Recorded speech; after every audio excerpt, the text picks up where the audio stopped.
Roma Kabanata 12, Namamanhik ako sa inyo kung gayon, mga kapatid, sa pamamagitan ng mga awa ng Diyos, na iharap ninyo ang mga katawan ninyo na isang buhay na hain, banal, katanggap-tanggap sa Diyos, na siya ninyong makatuwirang paglilingkod.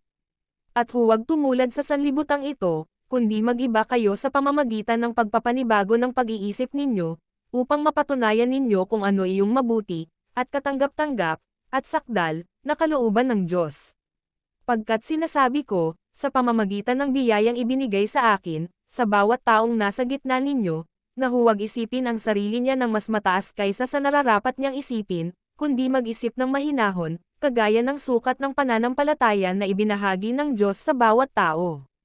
Pagkat kung paanong marami tayong sangkap sa iisang katawan, at ang lahat ng sangkap ay hindi magkatulad ang katungkulan. Sa gayon tayo, na marami, ay iisang katawan kay Kristo, at ang bawat isa ay mga sangkap ng isa't isa.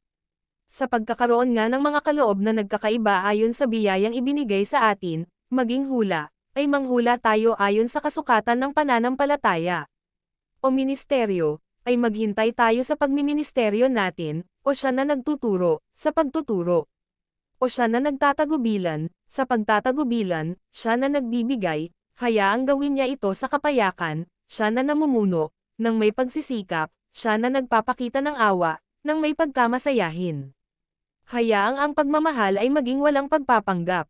Kasuklaman ang masama, dikitan ang mabuti. Umibig ng mabait sa isa't isa ng may pagmamahalang magkakapatid, sa karangalan ay ipinagpapauna ang isa't isa. Hindi tamad sa kaabalahan, mataimtim sa espiritu, naglilingkod sa Panginoon.